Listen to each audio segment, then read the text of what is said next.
नमस्कार बंधुगण। आज हूँ 19 तारीख एप्रिल मास 2025 मसीहा शनिवार दिन। आज आम जाना 12टी राशिफल विषय। प्रथम राशि हूँ मेष। शुक्र प्रभाव आशा करुवा दिगरु अधिक धन पाई खुशी हेबे। रवि उच्चस्थ हेतु ऑफिस रे पदाधिकारी सहयोगर प्रतिश्रुति देवे। नूतन योजना क्षेत्र में उच्च आशा धरी आगेबे किंतु फल किछि भल न होई पारे। शिल्प वाणिज्य परिवहन रे शिथिलता देखा देवारु मन भल रहिबो नाही। एबे जानिबा वृष राशि। मानसिक स्थिति भल नथिले मध्य कौनसी काम अटकिबो नाही। जहा करिबा पई भाबुथिबे निर्दिष्ट समय रे किछि पूर्वरु परिस्थिति बदली जाई पारे। अधिकांश समय अन्य मनस्क हेतु को कौनसी भूल काम करी अनुतप्त हेबाकू पड़ी पारे। पारिवारिक क्षेत्र में व्यतिक्रम रही मध्य विशेष असुविधा हेब नहीं।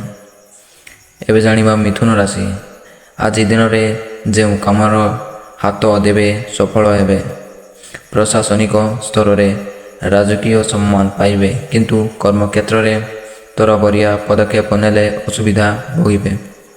व्यवसाय रे दीर्घ दिनर आशा फलवती हेब। परिवार भितर रुक्ष भाषा मनर भाव प्रकाश करी विवादीय हो पारती। एवं जानिबा कर्कट राशि। अंतरंग बंधु सहयोग स्मृति हो सबुदिन रही। कर्म क्षेत्र में अन्याय विरोध में स्वर उठाइबे सत किंतु सहकर्मी मानक ठारू सहयोग पाइबेनी। सामाजिक क्षेत्र में किंबा अनुष्ठानिक कार्य आग धाड़ीर व्यक्ति भाव में परिगणित हेबे। यात्रा वाणिज्य और परिवहन में सफलता हासिल करिवे। एबे जानिबा सिंह राशि। कर्म क्षेत्र में प्रतिबंधक मध्य गति करने को पड़ पारे। पिता स्वास्थ्य अवस्था उन्नति घटिबा सह नूतन बंधु संपर्क वृद्धि पाइब। आवश्यक क्षेत्र में प्रिय कथा कही समस्या को सुधारी नेबे। इच्छा थिले मध्य लोकाचार को भय करी कौन सी कार्य करि पारिबे नहीं। एबे जानिबा कन्या राशि।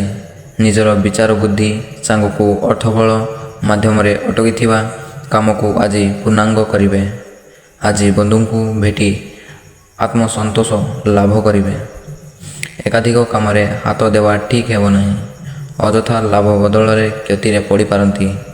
अपराह्न समय रे कर्म क्षेत्र रे एक मामूली घटना रे उच्च बाच घटी पारे। एबे जानिबा तुला राशि। कर्म क्षेत्र में इच्छा नथिले मध्य केतेक काम करने को पड़िबो।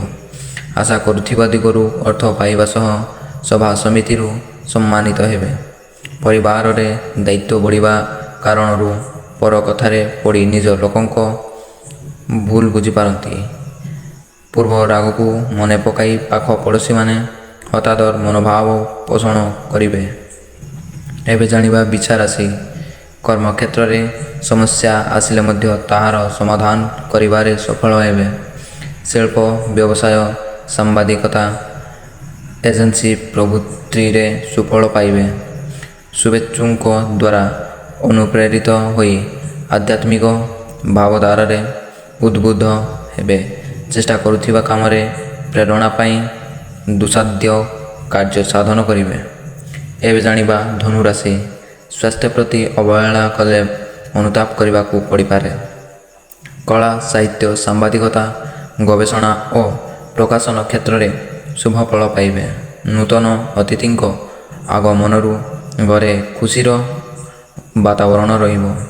एपरी केतेक कथा मन भितर रहिजिवो जहाँकि कहि पारिबे नाही कि समाधान करिवार मध्य उपाय नथिबो। एबे जानिबा मकर राशि। आज आर्थिक दिग भल रहिबो एवं विभिन्न सूत्ररू रोजगार करिवे। लोक संपर्क बढ़िबो किंतु केतेक इच्छापरायण व्यक्ति सकाशे टेंशन बढ़ीजिवो। आनुष्ठानिक काम सभा समिति लेखापढ़ा चुक्ति पत्ररू शुभ फल पाइबे। कर्म क्षेत्र में कूटनीति प्रयोग करी निजर प्राधान्य विस्तार करि पारंती। ए जानिबा कुंभ राशि। प्रत्येक दिगरु कौनसी असुविधा नथिले मध्य रोग ऋण और शत्रुता चिंतार मुख्य कारण है। कर्म क्षेत्र में ସ୍ଥଗିତ କାମକୁ ପୁରା ଦମରେ କରିବା ପାଇଁ ନିଷ୍ପତ୍ତି ନେଇପାରନ୍ତି। ସାମାଜିକ ସ୍ତରରେ ବୁଦ୍ଧିଜୀବୀ ତଥା ସମ୍ମାନନୀୟ ବ୍ୟକ୍ତି ସହାୟତା କରିବେ। ସାହିତ୍ୟ, ସାମ୍ବାଦିକତା, କ୍ରୀଡ଼ାରେ ପ୍ରଶଂସା ପାଇପାରନ୍ତି। ଏବେ ଜାଣିବା ମୀନ ରାଶି। ସମସ୍ୟା ମଧ୍ୟରେ ଗତି କରୁଥିଲେ ମଧ୍ୟ ପାରିବାରିକ ସ୍ଥିତି, ଯାତ୍ରା ଓ ବାଣିଜ୍ୟ ମନ୍ଦ ହେବନି। ଆଇନ ସହାୟତା ଲାଭ କରି ମାଲି ମକଦ୍ଦମା କ୍ଷେତ୍ରରେ ସମସ୍ୟା ଦୂର ହୋଇଯିବ। କଳା, ସାହିତ୍ୟ, ସଙ୍ଗୀତରୁ ସୁନାମ ମିଳିବ ଓ ବନ୍ଧୁ ମିଳନରୁ ଆନନ୍ଦିତ ହେବେ। ପରିବାରରେ ପୈତୃକ ସମ୍ପତ୍ତିକୁ କେନ୍ଦ୍ର କରି କଳହ ସୃଷ୍ଟି ହେବାର ଆଶଙ୍କା ରହିଛି। ତ ବନ୍ଧୁଗଣ, ଏହି 12ଟି ରାଶିଫଳ ଆଜିର ଥିଲା। ଆଗାମୀ ଦିନରେ ପୁଣି ଏହି 12ଟି ରାଶିଫଳ ନେଇକି ଆସିବି।